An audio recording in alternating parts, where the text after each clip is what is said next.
श्री गणेशाय नमः. श्री स्वामी समर्थ. सुप्रभातम. नमस्कार. सिया ऑफिशियलवर आपले सुस्वागतम.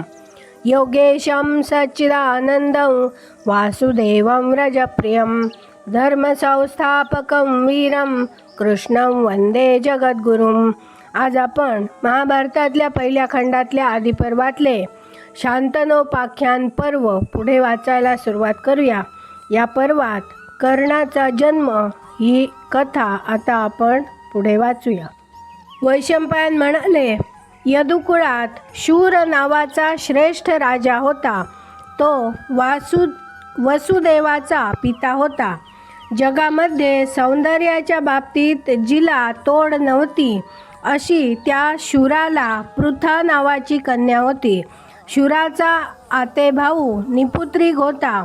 मला जे पहिले अपत्य होईल ते मी तुला दत्तक म्हणून देईन असे त्याने आपल्या आतेभावाला वचन दिले होते. शूराला पहिली कन्या झाली आणि दिलेले वचन पाळण्याचे ठरवून शूराने ती कन्या अपत्याची इच्छा करणाऱ्या आपल्या मित्राला आणि आतेभावाला म्हणजे कुंतीभोजाला दत्तक म्हणून दिली. आपल्या पित्याच्या घरी म्हणजे कुंतीभोजाच्या घरी गेल्यावर ब्राह्मणांचा आणि अतिथींचा सत्कार करण्याचे काम तिच्याकडे आले. धर्माच्या बाबतीत ज्याचा दृढ निश्चय होता पण बाह्यातकारी जो उग्र दिसत होता अशा कठोर व्रताचे काटेकोर पालन करणाऱ्या दुर्वास नावाच्या तापट ऋषीची सेवा करण्याचा एकदा तिच्यावर प्रसंग आला. तिने त्याची मनोभावे उत्कृष्ट सेवा केली आणि प्रयत्नांची पराकाष्ठा करून तिने दुर्वास ऋषींना प्रसन्न करून घेतले. पुढे हिच्या संततीच्या बाबतीत अडचणी निर्माण होणार आहेत हे अगोदरच दिव्य ज्ञानाने जाणून तिला आपद धर्माचा अवलंब करावा लागणार आहे याची खात्री असल्यामुळे दुर्वास ऋषींनी तिला अभिचार मंत्र म्हणजे वशीकरणाचे मंत्र सांगितले आणि ते तिला म्हणाले, या मंत्रांचा उपयोग करून तू ज्या कोणा देवाचे आवाहन करशील त्या देवाच्या प्रभावाने तुला पुत्राची प्राप्ती होईल. दुर्वास ऋषी असे बोलून गेल्यावर ज्यांनी सांगितलेल्या मंत्रांचा प्रभाव पाहावा असे कुतूहल कुंतीच्या मनात जागृत झाले आणि कुमारी असतानाच तिने सूर्याचे आवाहन केले. जगताला प्रकाश देणाऱ्या सूर्याचे तिने आवाहन करताच सूर्य तिच्याकडे आला. तो अघटित प्रकार पाहताच रूपवती कुंती आश्चर्याने थक्क झाली. तिच्याजवळ येऊन भगवान सूर्य तिला म्हणाला, लावण्य लतिके, तुझ्या बोलण्याप्रमाणे मी आलो आहे. काय इच्छा आहे ते सांग. कुंती म्हणाली, हे प्रभावी शत्रुघ्ना सूर्या, एका ब्राह्मणाने मला वर दिला आहे आणि मंत्रविद्या शिकविली आहे. या मंत्राचा प्रभाव पाहण्याच्या जिज्ञासेने मी तुला आमंत्रण केले. मी हा तुझा अपराध केला आहे आणि त्याबद्दल मी तुझी क्षमा मागते आहे.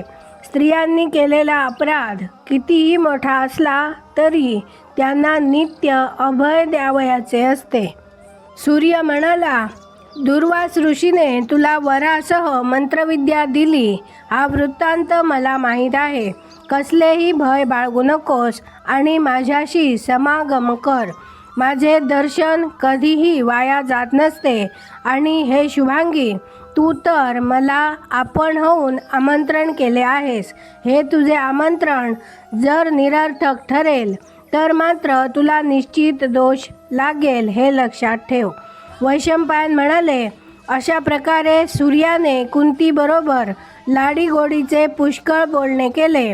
पण आपण कुमारी आहोत याची तिला जाणीव असल्यामुळे सूर्याच्या इच्छेप्रमाणे करण्यास तिचे मन धजेना. एकतर नातेवाईकांची तिला भीती वाटली आणि दुसरे म्हणजे लाजेनेही ती बेजार झाली. तिच्या मनाची ही चलबिचल पाहून सूर्य तिला म्हणाला, कल्याणी, माझ्या प्रसादामुळे तुला कसलाही दोष लागणार नाही याची खात्री बाळग. कुंतीला असे आश्वासन देऊन प्रकाशकर्त्या सूर्याने तिच्याशी समागम केला. स्वर्गात परत निघून जाण्यापूर्वी सूर्याने तिला कुवारपण पुन्हा प्राप्त करून दिले आणि तो स्वर्गामध्ये निघून गेला. योग्य काळी जन्मजात कवच आणि कुंडले धारण करणारा देखणा सुलक्षणी देवपुत्राप्रमाणे कांती असलेला पुत्र तिला झाला.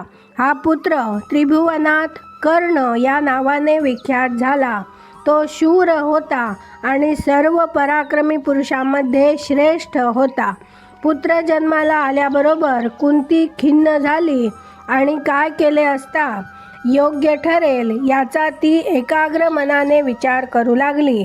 आपल्या हातून अनाचार घडलेला आहे याची तिला जाणीव झाली आणि आप्तेष्टांची भीती वाटल्यामुळे घडलेला अनाचार त्यांना कळता कामा नये असा विचार करून कुंतीने नुकताच जन्मलेला तो पुत्र नदीच्या पाण्यात सोडून दिला. नदीच्या पाण्यात सोडून दिलेला तो पुत्र राधा नावाच्या एका स्त्रीच्या पतीला सापडला. राधेचा हा पती सूतपुत्र होता. या सूतपुत्राने व त्याच्या राधा नामक पत्नीने त्याचा मुलाप्रमाणे सांभाळ केला. तो मुलगा जन्मजात कवच कुंडलांनी युक्त असल्यामुळे वसुसंपन्न म्हणजे धनसंपन्न होता. यामुळे त्याचे नाव त्या देवघांनी वसुशेण असे ठेविले. तो मुलगा लहानाचा मोठा झाला आणि सर्व अस्त्रांमध्ये पारंगत झाला. माध्यान्हीच्या उन्हाचे पाठीचे चटके बसू लागेपर्यंत तो सूर्याची आराधना करीत असे. त्याचीही सूर्याची उपासना चालू असेपर्यंत याचना करणाऱ्या ब्राह्मणाला तो वाटेल तेवढे द्रव्य दान म्हणून देत असे. एकदा कर्णाची ही सूर्योपासना चालली असता इंद्राने ब्राह्मणाचा वेश केला आणि तो त्याच्याकडे भिक्षा मागण्यासाठी आला आणि अर्जुनाचे हित करण्याच्या उत्कंठेने इंद्राने कर्णाजवळ त्याचे जन्मजात चिलखत मागितले. निसर्गतः प्राप्त झालेले कवच म्हणजेच चिलखत कर्णाने तत्क्षणी आपल्या शरीरापासून छेदून काढले आणि हात जोडून त्याने ते ब्राह्मण वेशधारी इंद्राला देऊन टाकले. कर्णाच्या या अघटित कृतीने संतुष्ट झालेल्या इंद्राने ते कवच घेतले आणि त्याला एक शक्ती म्हणजे अस्त्र बहाल केली आणि तो कर्णाला म्हणाला, देव, असुर, मनुष्य, गंधर्व, भुजंग आणि राक्षस यांच्यापैकी ज्या एकावर म्हणजे फक्त एकावरच विजय मिळवावा असे तुला वाटेल तो या शक्तीच्या प्रभावाने नष्ट होईल.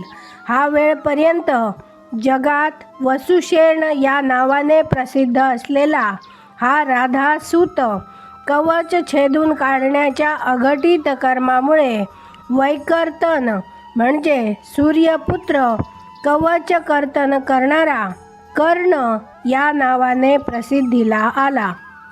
आज आपण इथे थांबूया. माझ्या सिया ऑफिशियलला सबस्क्राईब केले नसेल तर कृपया आत्ताच सबस्क्राईब करा आणि दररोज महाभारत कथा ऐकण्याचा आनंद अवश्य घ्या. बाजूच्या बेलवर क्लिक करून लाईक करायला विसरू नका. शेअर करा, कमेंट करा आणि राधे राधे लिहायला विसरू नका. धन्यवाद. जय श्री कृष्ण.